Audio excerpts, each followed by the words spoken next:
அல்லாஹ்வுடைய தூதர் சொன்னார்கள், இன்னமல் கப்ரு ரௌதத்தும் மின் ரியாலில் ஜன்னah அவ் ஹுஃப்ரத்தும் மின் ஹுஃபரின் நார்.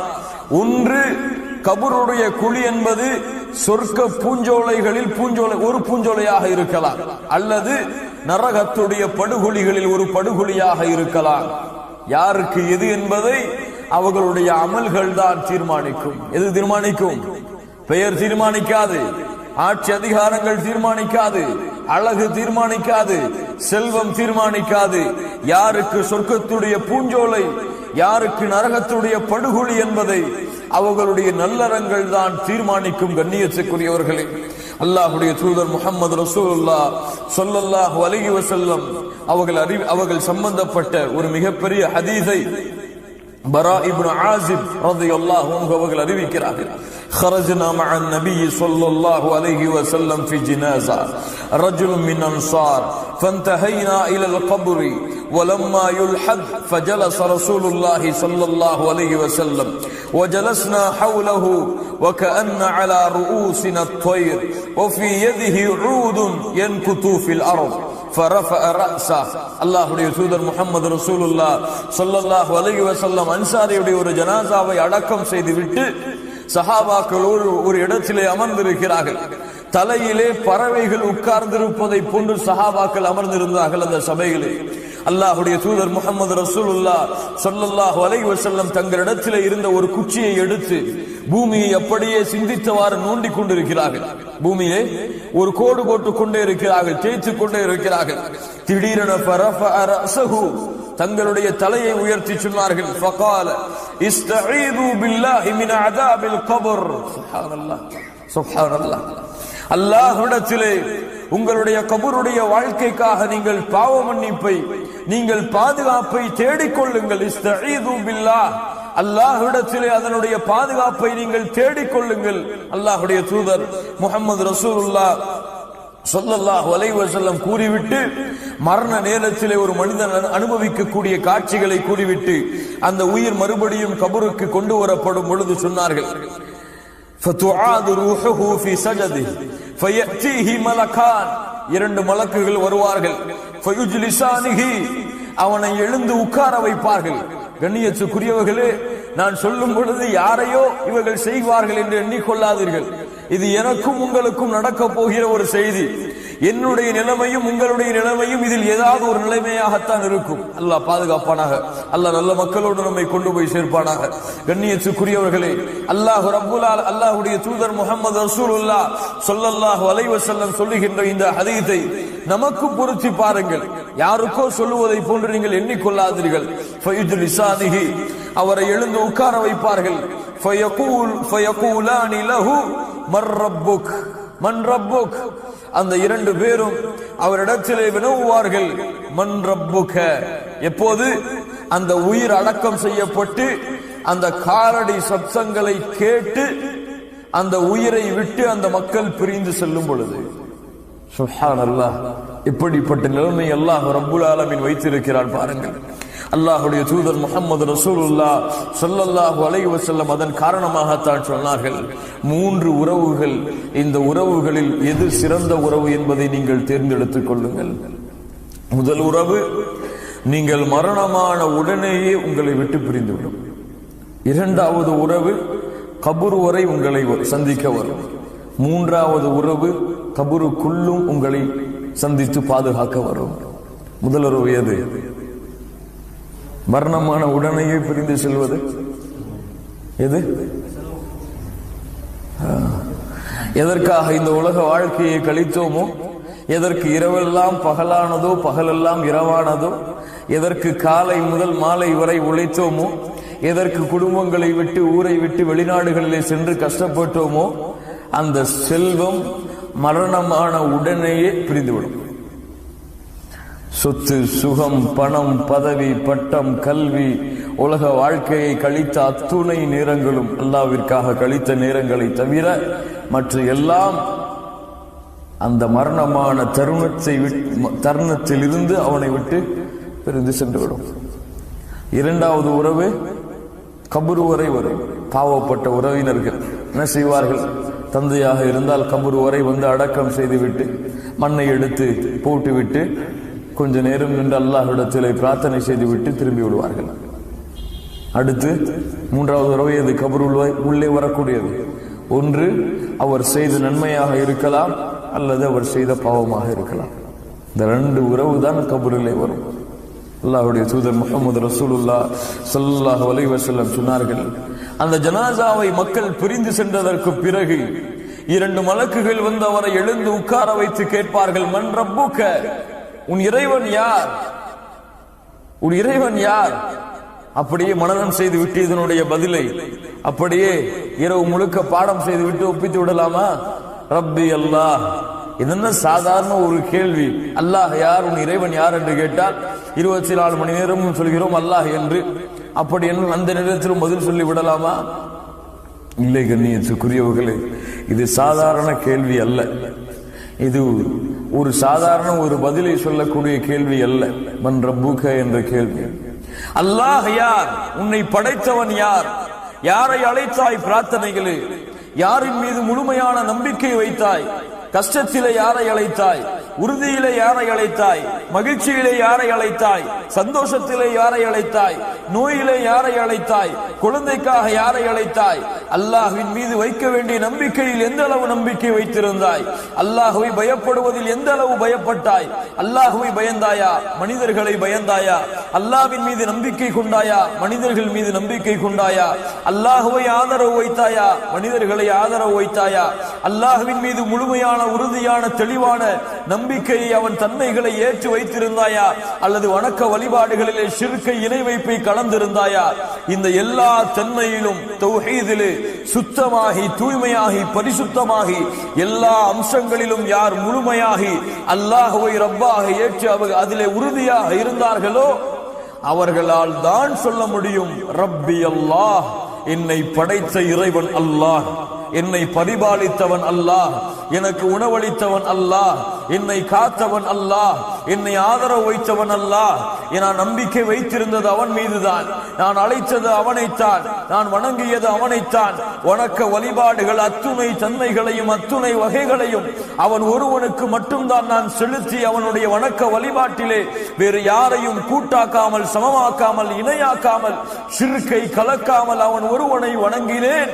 இந்த தன்மைகளை ஏற்று இருந்தால் அவனுக்கு அந்த மொழி புரியவில்லை என்றாலும், அவனுக்கு கேட்கக்கூடிய வார்த்தை எதுவாக இருந்தாலும் கேட்டவுடன் பதில் வரும், ரப்பி அல்லாஹ், என்னுடைய இறைவன் அல்லாஹ். அடுத்து கேட்கப்படும், ஒமாதீனுக, உன்னுடைய மார்க்கம், நீ வந்த வழி எது, எந்த வழியிலே வந்தாய்? நாங்கள் எல்லோரும் முஸ்லிம்களாகத்தான் பிறந்தோம், இஸ்லாமைத்தான் பின்பற்றினோம், முஸ்லிம்களாகத்தான் வாழ்ந்தோம். அதனால் எளிதாக சொல்லிவிடலாம், தீனியல் இஸ்லாம், நான் வந்த வழி, நான் பின்பற்றிய மார்க்கம் இஸ்லாம் என்று முடியுமா? கண்ணியத்துக்குரியவர்களே, இஸ்லாம் 5 தூண்கள் மீது அமைக்கப்பட்டிருக்கிறது. இஸ்லாம் 5 தூண்கள் மீது அமைக்கப்பட்டிருக்கிறது. இதில் முக்கியமான 2வது தூண் தொழுகை. தொழுகையை மறந்து வாழ்ந்தால் கபருடைய வாழ்க்கையில என்னுடைய மார்க்கம் இஸ்லாம் என்று சொல்ல வருமா? தொழுகையை புறக்கணித்துக் கொண்டிருந்தால், காலை ஃபஜ்ருடைய தொழுகையை மரணித்துக் கொண்டிருந்தால், வக்து தொழுகைகளை ஜமாஅத்தோடு பேணாமல் இருந்தால், அல்லாஹுவால் கடமையாக்கப்பட்ட வணக்க வழிபாடுகளில் சிறந்த வணக்க வழிபாடாகிய தௌஹீதுக்கு பிறகு அல்லாஹ் ரப்புல் ஆலமீன் எதிர்பார்க்கக்கூடிய வணக்க வழிபாடுகளில் சிறந்த வணக்க வழிபாடு மூசா அலைஹிஸ்ஸலாம் அவர்களுக்கு அல்லாஹ் சொல்கிறார், இன்னனி அனல்லாஹ் லா இலாஹ இல்லா அன ஃபஅபுத்னி வஅகிமிஸ் ஸலாத லிذிக்ரி. மூசா, என்னை மட்டுமே நீ வணங்கு, எனக்கு மட்டுமே வணக்க வழிபாடுகளை செலுத்து, என்னை வணங்கியதற்கு பிறகு வஅகிமிஸ் ஸலாத லிذிக்ரி, என்னுடைய நினைவிற்காக தொழுகையை நிலைநாட்டு என்று அல்லாஹ் ரப்புல் ஆலமீன் எங்கெல்லாம் தௌஹீதை சொல்லும் பொழுது, அல்லாஹ் ரப்புல் ஆலமீன் தௌஹீதுக்கு பிறகு மிக முக்கியமாக விரும்பக்கூடிய வணக்க வழிபாடாகிய இந்த தொழுகையை மறந்து வாழக்கூடிய சமூகம் தீனில் இஸ்லாம் என்று பதில் கூறுமா? சித்து பாருங்கள். கடமையானதற்கு பிறகும் ஹஜ்ஜை நிறைவேற்றவில்லை என்றால் தீனில் இஸ்லாம் என்று பதில் வருமா? கடமையான செல்வத்தை சம்பாதித்ததற்கு பிறகும் வருடம் பூர்த்தியானால் ஒவ்வொரு வருடமும் தங்களுடைய செல்வத்திலிருந்து ஜகாத்தை வெளியாக்கவில்லை என்றால் தீனியல் இஸ்லாம் என்று ஒரு பதில் வருமா? ரமதான் மாதத்திலே வேண்டுமென்றே நோன்புகளை விட்டுக் கொண்டிருந்தால் தீனியல் இஸ்லாம் என்ற ஒரு பதில் வருமா? கண்ணியத்துக்குரியவர்களே, எது இஸ்லாம்? பேரா இஸ்லாம்? அப்துல் ரஹ்மான் அப்துல் பாசிதா இஸ்லாம்? கண்ணியத்துக்குரியவர்களே, அல்லாஹ்வால் கடமையாக்கப்பட்ட கடமைகள், அல்லாஹ்வுடைய தூதரால் வலியுறுத்தப்பட்ட சுன்னாக்கள், இது இஸ்லாம். இதை பின்பற்றி முழுமையாக உள்ளத்தாரும் மனதாலும் ஏற்று தங்களுடைய செயல்பாடுகளால் வெளிப்படுத்தி உண்மையான முஸ்லிமாக யார் இந்த பூமியிலே வாழ்ந்து கொண்டிருக்கிறார்களோ அல்லாஹ் அந்த கூட்டத்திலே நம்மை சேர்ப்பானாக. அவர்கள் சொல்லுவார்கள், தீனியல் இஸ்லாம், என்னுடைய மார்க்கம், நான் வந்த வழி, அல்லாஹ் இந்த பூமியிலே தேர்ந்தெடுத்து அல்லாஹ் இந்த பூமியிலே பொருந்திக் கொண்ட இஸ்லாம். அவ்வளவுதான். அடுத்து கேட்கப்படும், فيقولان له ما هذا الرجل الذي بعث فيكم فيقول, உங்களுக்கு அனுப்பப்பட்டாரே ஒரு தூதர், அவர் யார்? அவரை பற்றி என்ன சொல்கிறீர்கள்? அவர் எப்படிப்பட்டவர்? முஹம்மது ரசூலுல்லாஹ் ஸல்லல்லாஹு அலைஹி வஸல்லம் அவர்களை பற்றிய ஒரு கேள்வி. எல்லோருக்கும் தெரியுமே, எங்களுடைய தூதர் அல்லாஹ்வுடைய தூதர் தான், முஹம்மது ரசூல் தான். மக்காவிலே பிறந்தார்கள், மதீனாவிலே இறந்தார்கள் என்று சாதாரணமாக சொல்லிவிடலாமா? இல்லை கண்ணியத்துக்குரியவர்களே. ஃபல்யஹ்தரில் லதீன யுகாலிஃபூன அன் அம்ரிஹி, யாரை அல்லாஹ் ரப்புல் ஆலமீன் எச்சரிக்கை செய்கிறானோ இவருடைய வழிமுறைக்கு மாற்றமாக நடந்துவிட்டால் மிகப்பெரிய குழப்பங்களும் சோதனைகளும் உங்களுக்கு ஏற்படும் என்று அல்லாஹ் ரப்புல் ஆலமீன் யாருடைய வழிமுறையை புறக்கணித்தால் அவர்களுக்கு அல்லாஹ் ரப்புல் ஆலமீன் தோல்வியை, இழிவை கொடுப்பான். வமன் யுத்திஇல்லாஹ வ ரசூலஹு ஃபகத் ஃபாஸ ஃபௌஸன் அஸீமா, யார் அல்லாஹ்வையும் அல்லாஹ்வோடு சேர்த்து அந்த தூதரையும் முஹம்மது ரசூலுல்லாஹ் ஸல்லல்லாஹு அலைஹி வஸல்லம் அவர்களையும் பின்பற்றினால் மகத்தான வெற்றியை அவர் அடைந்து விடுவார் என்று யாரை அல்லாஹ் ரப்புல் ஆலமீன் தூதராக அறிமுகப்படுத்துகின்றானோ அந்த தூதர் முஹம்மது ரசூலுல்லாஹ் ஸல்லல்லாஹு அலைஹி வஸல்லம் உடைய முழு வாழ்க்கையும் தங்களுடைய வாழ்க்கையாக இருந்தார். முழு வாழ்க்கையும் தங்களுடைய வாழ்க்கையாக்கி தங்களுடைய சொல்லிலே, தங்களுடைய செயல்பாடுகளிலே, தங்களுடைய குணங்களிலே, தங்களுடைய பழக்க வழக்கங்களிலே, தங்களுடைய நடைமுறை வாழ்க்கையிலே, தங்களுடைய வியாபாரத்திலே, தங்களுடைய தொழிலிலே, தங்களுடைய மனைவியிடத்திலே, தங்களுடைய குழந்தைகளிடத்திலே, தங்களுடைய குடும்பத்தார்களிடத்திலே யார் இந்த முஹம்மது ரசூலுல்லாஹ் ஸல்லல்லாஹு அலைஹி வஸல்லமாக வாழ்ந்தார்களோ, சாதாரண வார்த்தைகள் நான் சொன்ன விஷயம் கண்ணியத்துக்குரியவர்களே, அந்த முஹம்மது ரசூலுல்லாஹ் ஸல்லல்லாஹு அலைஹி வஸல்லம் உடைய வாழ்க்கையை தங்களுடைய வாழ்க்கையிலே உயிர்ப்பித்தார்களோ அவர்கள் சொல்லுவார்கள் ஹுவ ரசூலுல்லாஹி ஸல்லல்லாஹு அலைஹி வஸல்லம், இவர்தான் அல்லாஹ்வால் அனுப்பப்பட்ட தூதர், அல்லாஹ்வால் அனுப்பப்பட்ட ரசூல் முஹம்மது ஸல்லல்லாஹு அலைஹி வஸல்லம். அவ்வளவுதான். அல்லாஹு அக்பர். அடுத்து فيقولان له وما علمك فيقول قرأت كتاب الله آمنت به وصدقت فينادي مناد في السماء, வானத்திலிருந்து அழைப்பு வரும், அன் ஸதக அப்தி, என் அடியான் உண்மையை கூறினான், அன் ஸதக அப்தி, என் அடியான் உண்மையை கூறினான், فأفرشوه من الجنة وألبسوه من الجنة وافتحوا له بابا إلى الجنة, அவனுக்கு சொர்க்கத்துடைய ஆடையை அனுபவியுங்கள், சொர்க்கத்துடைய விரிப்பை அவனுக்கு நீங்கள் விரியுங்கள், சொர்க்கத்தின் வாசலை அவனுக்கு நீங்கள் திறந்து வையுங்கள், கபர் விசாலமாகட்டும். அதற்கு பிறகு அவனுக்கு சொர்க்கத்திலிருந்து நறுமணம் வர தொடங்கும் பொழுது ரப்பல் ஆலமீன் நரகத்தை காட்டுவார்.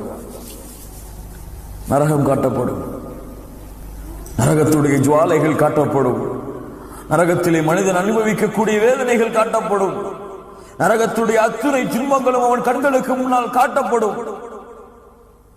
ஏன்? ஒன்று, அல்லாஹ்வுடைய தூதர் முஹம்மது ரசூலுல்லாஹ் ஸல்லல்லாஹு அலைஹி வஸல்லம் சொன்னார்களே அந்த அறிவிப்புக்காக. ஒவ்வொரு மனிதனுக்கும் நரகத்திலே ஒரு இடம், சொர்க்கத்திலே ஒரு இடம். அவன் நல்ல அமல்கள் செய்தால் அவனுக்கு சொர்க்கத்துடைய இடம் கன்ஃபார்ம், இது ரிஜெக்ட் செய்யப்படும். இது இல்லை என்றால் இங்கே கன்ஃபார்ம் ஆகும், அது ரிஜெக்ட் செய்யப்படும். இரண்டாவது, அல்லாஹ் அவனுக்கு கொடுக்க இருக்கின்ற அருளை அவன் அறிந்து கொள்ள வேண்டும். இதிலிருந்து அல்லாஹ் அவனை பாதுகாத்திருக்கின்றான், எந்த துன்பத்திலிருந்து அவனை அல்லாஹ் காத்திருக்கின்றான் என்பதை அவன் அறிந்து கொள்ள வேண்டும் என்ற காரணத்திற்காக நரகத்தை அல்லாஹ் ரப்புல் ஆலமீன் திறந்து காட்டி மூடுவான். சுப்ஹானல்லாஹி ரப்பில் ஆலமீன். அடுத்து அவனுடைய அமல்கள் எல்லாம் அவனுக்கு முன்னால் உருவமாக காட்டப்படும். அப்போது சொல்லுவான், அகிமிஸ்ஸாஆ நம் கம் நௌமத்தில் அரூஃப், ஒரு புதுமகன் தூங்குவது போல உறங்கு என்று சொன்னவுடன் சொல்லுவான், ஏன் உறக்கம்? அகிமிஸ்ஸாஆ, மறுமையை ஏற்படுத்துங்கள் இப்போதே. ஏன்? ஏதோ சில இன்பங்கள் தான் எனக்கு சொர்க்கத்தில் இருந்து கிடைக்கிறது, முழு இன்பத்தையும் அனுபவிக்க வேண்டும். அகிமிஸ்ஸாஆ, மறுமையை விரைவுபடுத்துங்கள். சுப்ஹானல்லாஹி ரப்பில் ஆலமீன். சொல்லுவார்கள், மனிதா, அது இப்போதெல்லாம் உனக்கு கிடைக்காது, நீ தூங்க, அல்லாஹ் மறுமையை ஏற்படுத்துவான். அந்த மனிதன் தூங்குவதற்கு தயாராவான். மறுமை வரை அவனுக்கு உறக்கம்தான். அல்லாஹ் அந்த கூட்டத்தில் நம்மை ஆக்குவானாக. அதற்கு பிறகு பாவம் செய்த ஆத்மாவாக இருந்தால், குற்றம் செய்த ஆத்மாவாக இருந்தால், பாவிகளுடைய உயிரை கைப்பற்றக்கூடிய மலக்குகள் உயிரை கைப்பற்றி வானத்திற்கு கொண்டு சென்று தூக்கி எறியப்பட்ட அந்த உயிர் மறுபடியும் பூமிக்கு கொண்டு வரப்படும். கபரிலே விசாரணைக்காக வைக்கப்படும். அந்த காலடி சத்தத்தை கேட்டு முடிந்ததற்கு பிறகு அவர்களையும் எழுப்பி உட்கார வைக்கப்படும். கேட்பார்கள், மன் ரப்புக, உன் இறைவன் யார்? அல்லாஹுவை ஏற்றுக்கொண்டிருந்தாலும், அல்லாஹுவை ரப்பாக இந்த பூமியிலே தெரிந்து கொண்டிருந்தாலும், அதிலே உறுதியாக இல்லாமல் அல்லாஹ்விற்கு செய்யக்கூடிய வணக்க வழிபாடுகளை அல்லாதவர்களுக்கு செய்தார்களோ, அல்லாஹுவை அழைத்து பிரார்த்திக்காமல் யார் அல்லாஹுடைய நல்லடியார்களை தர்காக்களிலே சென்று அழைத்து பிரார்த்தித்தார்களோ, யார் அல்லாஹ்வின் மீது முழுமையான நம்பிக்கை வைக்காமல் அல்லாஹ்விடத்திலே தங்களுடைய தேவைகளை கேட்டு முறையிடாமல் அல்லாஹுடைய நல்லடியார்களிடத்திலே தேவைகளை கேட்டு முறையிட்டார்களோ, அவர்கள் அல்லாஹுவை அல்லாஹ் என்று தெரிந்திருந்தாலும் அந்த தன்மைகளை அல்லாஹ்வுக்கு மட்டுமே சமமாக்காமல், அல்லாஹ்வுக்கு மட்டுமே தூய்மையாக்காத காரணத்தால் என்ன கேட்கிறீர்கள், எனக்கு அதை பற்றிய ஞானம் இல்லை என்று சொல்லுவார்கள். அல்லாஹ் அக்பர். அல்லாஹ் பாதுகாப்பானாக. அதற்கு பிறகு கேட்கப்படும், உமா தீனுக, எது மார்க்கம், எது இஸ்லாம், எது உன்னுடைய வழி? முஸ்லிமாக இருந்தாலும் சரி, பேரளவில் முஸ்லிம்களாக இருந்தாலும் சரி, லா இலாஹ இல்லல்லாஹுவை நாவால் கூறியிருந்தாலும் சரி, அல்லாஹுடைய தீன் வாழ்க்கையில் இல்லை என்றால், அல்லாஹுடைய வணக்க வழிபாடுகள் வாழ்க்கையில் இல்லை என்றால், குறிப்பாக அல்லாஹ்வால் கடமையாக்கப்பட்ட அந்த 5 கடமைகள் அவர்களுடைய வாழ்க்கையிலே செயல்பாடாக இல்லை என்றால், எனக்கு தெரியாது, அதை பற்றிய ஞானம் இல்லை. மூன்றாவதாக கேட்கப்படும், இந்த மனிதரை பற்றி என்ன சொல்கிறாய்? அல்லாஹுடைய தூதர் முஹம்மது ரசூலுல்லாஹ் ஸல்லல்லாஹு அலைஹி வஸல்லம் அவர்களை தூதராக ஏற்று இருந்தாலும் சரி, பின்பற்றவில்லை என்றால், எனக்கு தெரியாது, இதை பற்றிய ஞானம் எனக்கு இல்லை என்று சொல்லிவிடுவார்கள். அவ்வளவுதான். வானத்தில் இருந்து அழைப்பு வரும். வானத்தில் இருந்து அழைப்பு, யுனாதி முனாதி மினஸ் ஸமா அன் கதப் ஃபஃப்ரிஷூஹு லஹு மின் நார். அவன் பொய் கூறுகிறான், அவனுக்கு அது தெரியவில்லை, அவன் மறுத்து விட்டான். அவனுக்கு நீங்கள் ஃபஃப்ரிஷூஹு லஹு மினன் நார், நரகத்துடைய விரிப்புகளை அவனுக்கு நீங்கள் விரியுங்கள். வஃப்தஹூ லஹு பாபன் இலன் நார், அவனுடைய கதவை நரகத்தை நோக்கி நீங்கள் திறந்து வையுங்கள். அதனுடைய வெப்பம், அதனுடைய ஜுவாலைகள் அவனை எரித்துக் கொண்டிருக்கும். கபர் அவனை நெருக்கிக் கொண்டிருக்கும். 2 விழா எலும்புகளும் சேர்ந்து விடும் அளவிற்கு அந்த கபருடைய நெருக்கம் அவனை தொடர்ந்து கொண்டிருக்கும். அல்லாஹ் எப்போது நாடுகிறானோ அதுவரை, அல்லது மறுமை நாள் வரை. பாதுகாப்பானாக. சுப்ஹானல்லாஹ். சம்பட்டிகளை கொண்டு மலக்குகள் அவனை அடித்துக் கொண்டே இருப்பார்கள். அவனுக்கு அந்த வேதனையை கொடுப்பதற்கு முன்னதாக சொர்க்கத்தை அல்லாஹ் திறந்து காட்டுவார். சுப்ஹானல்லாஹ். அல்லாஹ்வுடைய சோதனையை பாருங்கள். சொர்க்கம் திறந்து காட்டப்படும். இங்கே பார், சொர்க்கத்துடைய இன்பங்களை பார்த்து ரசிப்பான். சொல்லப்படும், இங்கே உனக்கு ஒரு இடம் இருந்தது, இங்கே உனக்கு ஒரு இடம் இருந்தது, ஆனால் இதற்கு நீ தகுதியானவன் அல்ல, நீ போக வேண்டிய இடம் அடுத்து வரப்போகிறது என்று சொர்க்கத்தை மூடி நரகத்திலே சொல்லப்படும். யோசித்து பாருங்கள், கொஞ்சம் சிந்தித்து பாருங்கள். அது காட்டவில்லை என்றால் கூட அந்த வேதனை அனுபவிப்பது அதுவும் சிரமம்தான். அதை காட்டி இருந்து வேதித்தால், வேதனை செய்தால் எப்படி இருந்திருக்கும் அவனுக்கு? தொழாதவன் எப்படி துடித்திருப்பான்? நோன்பு வைக்காதவன் எப்படி துடித்திருப்பான்? கடமையானதற்கு பிறகும் ஜகாத்தை வெளியாக்காதவன் எப்படி துடித்திருப்பான்? ஹஜ்ஜை நிறைவேற்றாதவன் எப்படி துடித்திருப்பான்?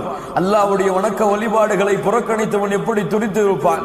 அல்லாஹ் ஹலாலாக்கிய சம்பாத்தியத்தை சம்பாதிக்காமல் வட்டியிலே அல்லாஹ்வால் தடுக்கப்பட்ட முறைகளிலே சம்பாதித்தவன் எப்படி துடித்திருப்பான்?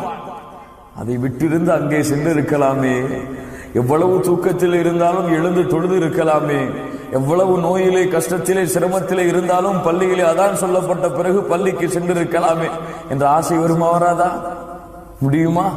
1000 முறை எழுந்து சென்று அல்லாஹ்விடத்திலே அனுமதி கேட்டாலும் நடக்குமா? 1000 முறை அல்லாஹ்வே சுப்ஹானல்லாஹ் சுப்ஹானல்லாஹ் என்று புகழ்ந்தாலும் அல்லாஹ்வுடைய இரக்கம் வருமா? 1000 முறை செய்த பாவங்களுக்காக அல்லாஹ்விடத்திலே தௌபா செய்து மன்றாடினாலும் முடியுமா? முடியாது. அவ்வளவுதான். கபருடைய வேதனை அன்றில் இருந்தவனுக்கு தொடக்கமாகும்.